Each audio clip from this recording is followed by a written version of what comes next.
আজকের লাইভ আমি শুরু করছি। আমি অভিজিৎ পোড়েল, যথারীতি 10টার সময় যে লাইভে আসি, প্রতিদিনই আসবো, সেটা নিয়ে কথা নয়। ফ্যাক্টরটা ওখানে নয়, ফ্যাক্টরটা এই চায়ের ব্যাপারটা রাখবো নিজেকে। আমাদেরকে মাথায় রাখতে হবে যে চাটা আমরা কিভাবে আমাদের এক্সপেন্সেসটাকে বাড়াচ্ছি সেটা দেখতে হবে প্রথমত। আর দ্বিতীয়ত হচ্ছে দুধ চা তো শরীরের পক্ষে সবচেয়ে বেশি ক্ষতিকর, সেটাকেও মাথায় রাখতে হবে। তাহলে এই জায়গা থেকে আমরা যদি নিজেদেরকে একটু সচেতন করি, তাহলে ওই জায়গা থেকে আমার হয়তো চায়ের যে খরচটা, অর্থাৎ 5 টাকা হোক বা 10 টাকা হোক, সেটা আমি বাঁচতে পারছি। আমি পর আসছি।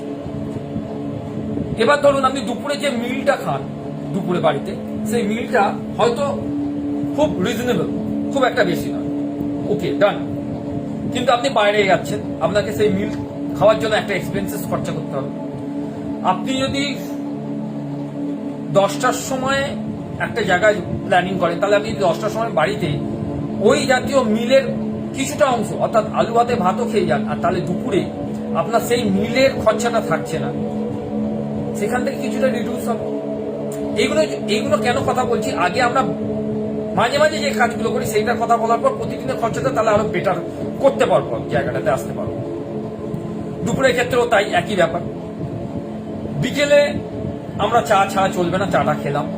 সন্ধ্যেবেলা মুড়ি বা আদার্স কিছু। আমাদেরকে মাথায় রাখতে হবে একটা জিনিসকে, যে আমরা প্রতিদিন, আমি কালকে লাইভে বলেছি, প্রতিদিন যেটা খাচ্ছি না সেটাকে যদি আপনারা একটু লেখার চেষ্টা করেন, একটু সময় দিয়ে, ঘরের খাওয়া দাওয়াটাকেও আপনাকে ধরতে হবে, খাওয়া ধরে নিই, তাহলেও কিন্তু ওই জায়গা থেকে একটা বেটার কিছু হবে। আর একটা ব্যাপার একটুখানি বলে রাখি, যে আজকে হয়তো নেটওয়ার্কটা একটু সমস্যা করছে, জানি না কেন যে নেটওয়ার্কটা এত সমস্যা করছে, কারণ আমাদের এখানে কারেন্ট ছিল না, হয়তো কারেন্টের জন্য হয়তো সমস্যাটা করতে পারে। এক্স্যাক্টলি সেটা বলতে চাইছি না, হয়তো কিছু একটা সমস্যা হতে পারে, তাই জন্য ক্ষমা চেয়ে নিচ্ছে। আর এইটা একটা ব্যাপার।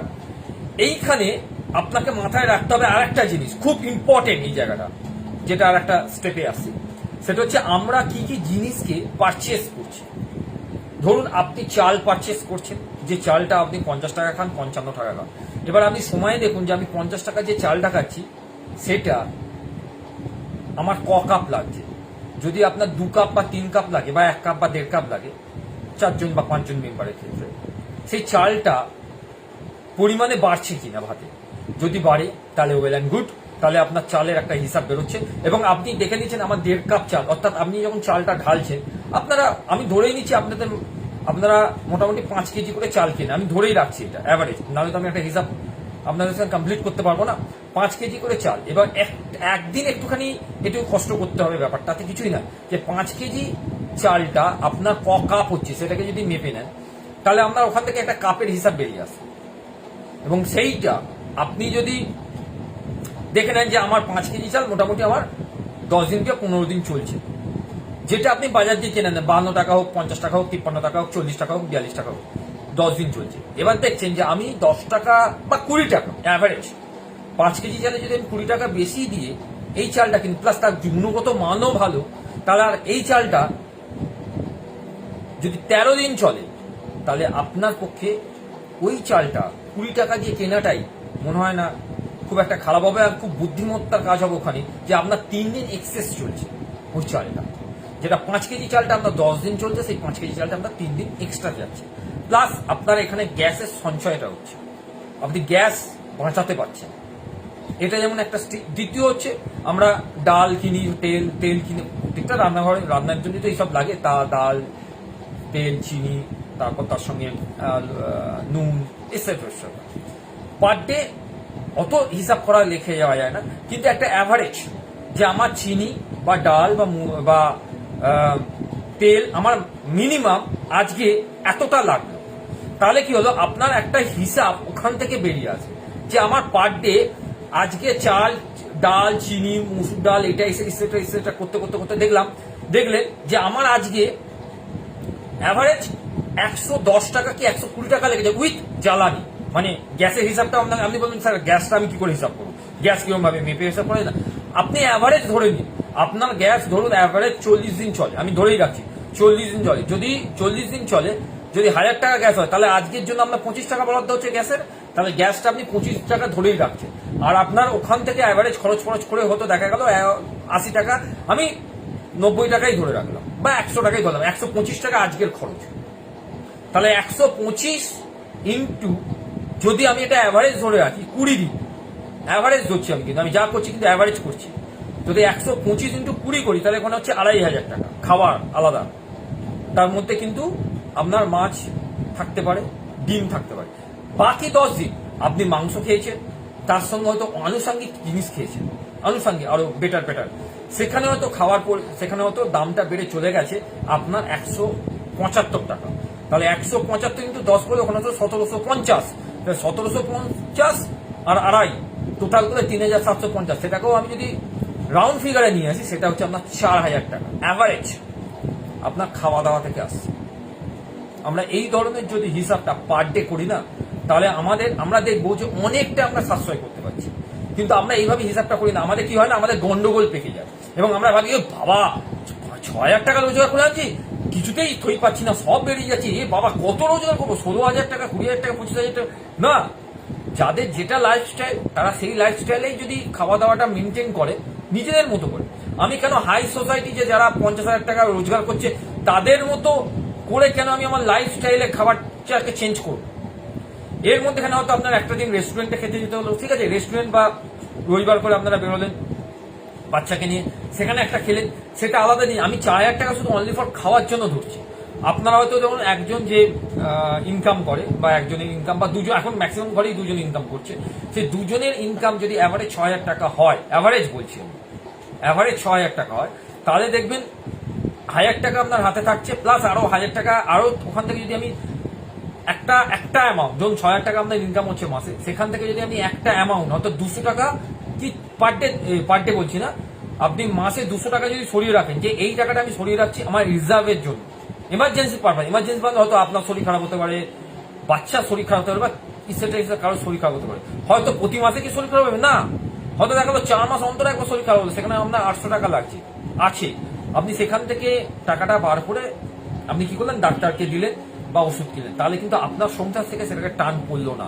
আমরা এই জায়গাগুলো একটু ভুল করি। এবং এখানে আরেকটা এমার্জেন্সি জিনিস আছে, খুব ইমার্জেন্সি, সেটা হচ্ছে কি ফোনের রিচার্জ করতে হবে পার ডে। এখন নয়, আমি 28 দিনে 180 টাকা। তাহলে এই 180 টাকাটা পার মান্থ আপনাকে দিতে হচ্ছে।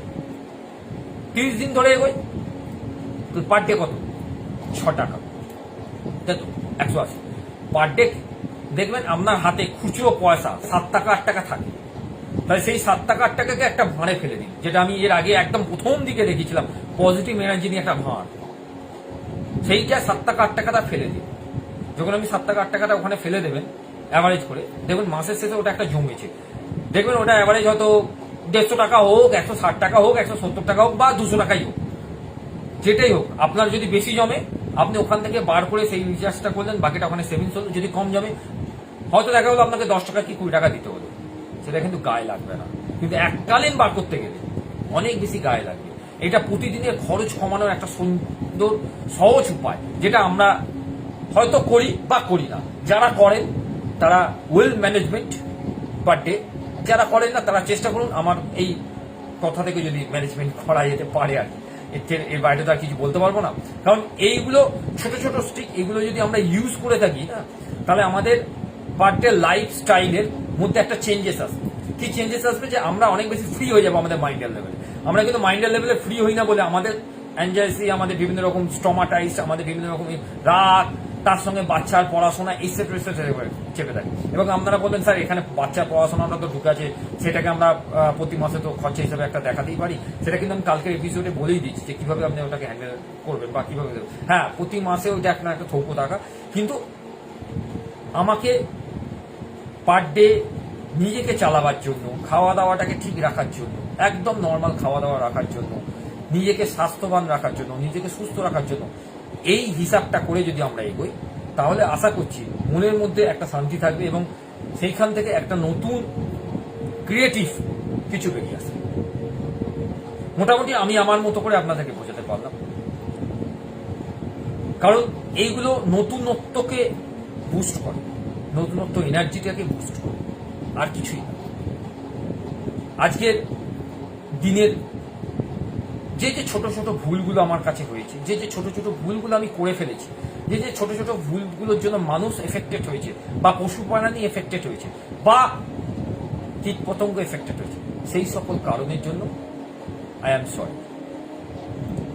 আমার দ্বারা কেউ যদি দুঃখ পেয়ে থাকে, বা আমি কাউকে যদি দুঃখ দিয়ে থাকি, সেটা যে কোনো প্রকারেই হোক না কেন, সেই সকল কারণের জন্য আই ফরগিভ, আমি দুঃখিত। আমি ধন্যবাদ জানাই সেই সব মানুষকে যারা আমার সঙ্গে জুড়ে আছেন। আমি ধন্যবাদ জানাই ইউনিভার্সকে। আমি ধন্যবাদ জানাই এই কারণে যে প্রত্যেকটা মানুষ, প্রত্যেকটা পরিজন, আমার পরিবার, আপনাদের পরিবার, আমার পরিবারের সন্তান, আপনাদের পরিবারের সন্তানরা, আপনার পরিবারে বাবা মায়েরা, আমার পরিবারের বাবা মা, এবং পরিবেশের যত প্রত্যেকটা মানুষ, পরিবেশের সকল উদ্ভিদ প্রাণী প্রত্যেকে ভালো আছে। তার জন্য থ্যাংক ইউ ইউনিভার্স। কারণ ইউনিভার্স ছাড়া এত সুন্দর পরিবেশ আর আমরা কখনোই ভালো থাকতে পারতাম না। আমাদের মনের মধ্যে কখনোই সেই ভালো লাগাটা থাকতো না। আই লাভ ইউ ইউনিভার্স, এই কারণ যে তুমি সকলের মধ্যে থাকছো, সকলকে ভালোভাবে সাহায্য করছো। ভালো খারাপ নিয়েই আমাদের সংসার, ভালো খারাপ নিয়েই আমাদের সমাজ, ভালো খারাপ নিয়েই পৃথিবী চলছে। দিন রাত্রি যেমন চলছে, যেমন ভালো খারাপও আছে। তাই ভালোর সঙ্গে খারাপের কেউ মানতে হবে। যদি আমরা ভালোর সংখ্যাটা অনেক বেশি করতে পারি, তাহলে খারাপের সংখ্যাটা অটোমেটিক্যালি গ্রাফ থেকে নেমে যাবে। সেটাই আমাদের সবার চেষ্টা করা উচিত। এর জন্য thankful universe, I love you universe. Grateful এই কারণে, আমি কৃতজ্ঞতা জানাই ইউনিভার্সকে এই কারণে যে সকলকে তুমি ভালো রেখেছো। আমার ফেসবুক লাইভে প্রত্যেকটা বন্ধুকে ভালো রেখেছো, আমার ইউটিউবারে যতজন সাবস্ক্রাইব করেছে তাদেরকে ভালো রেখেছো, আমার প্রত্যেকজন ভিউজকে ভালো রেখেছো, প্রত্যেকটা মানুষকে তুমি ভালো রেখেছো। তার জন্য আমি গ্রেটফুল, এবং তাদের হয়ে আমি গ্রেটফুল জানাচ্ছি। তারা হয়তো তাদের সময়ের মধ্যে জানাবে, আমি আমার সময়ের মধ্যে তোমাকে জানিয়ে রাখলাম যে তুমি সকলের সঙ্গে থেকো, সকলের মধ্যে ভালো থেকো। আজকের লাইভ প্রতিদিনকার লাইফের মতোই আজকের লাইফও আমি কিছুক্ষণের মধ্যে, হয়তো আর 2-3 মিনিটের মধ্যে শেষ করব। তার আগে কালকের লাইফ সম্বন্ধে একটু বলে দিই। কালকে আমি মানুষের জীবনের সবচেয়ে বড় প্রবলেমকে নিয়ে কথা বলবো, সেটা হচ্ছে ইগো।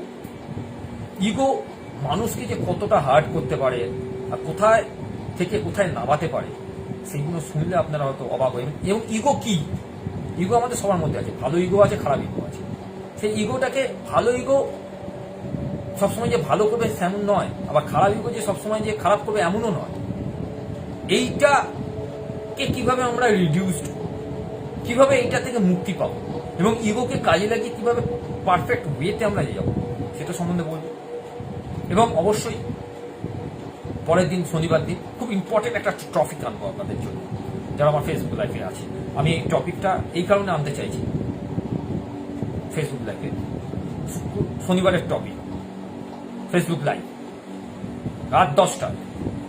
যদি জানতে চান তাহলে আমার সঙ্গে থাকবেন। Relationship, what is the relationship? সেটা মা বাবার সঙ্গে বৌমার হতে পারে, মা বাবার সঙ্গে ছেলে মেয়ের হতে পারে, এবং হাজব্যান্ড ওয়াইফের হতে পারে, এবং মা বাবার সঙ্গে পাড়া প্রতিবেশী হতে পারে। তাই প্রত্যেকটা relationship is a very very important for our life. So just watch, and some of points I have discussed to my life. Saturday life is a very very energetic and very very interesting, for the topic is relationship. So today just good night and so much. Thank you.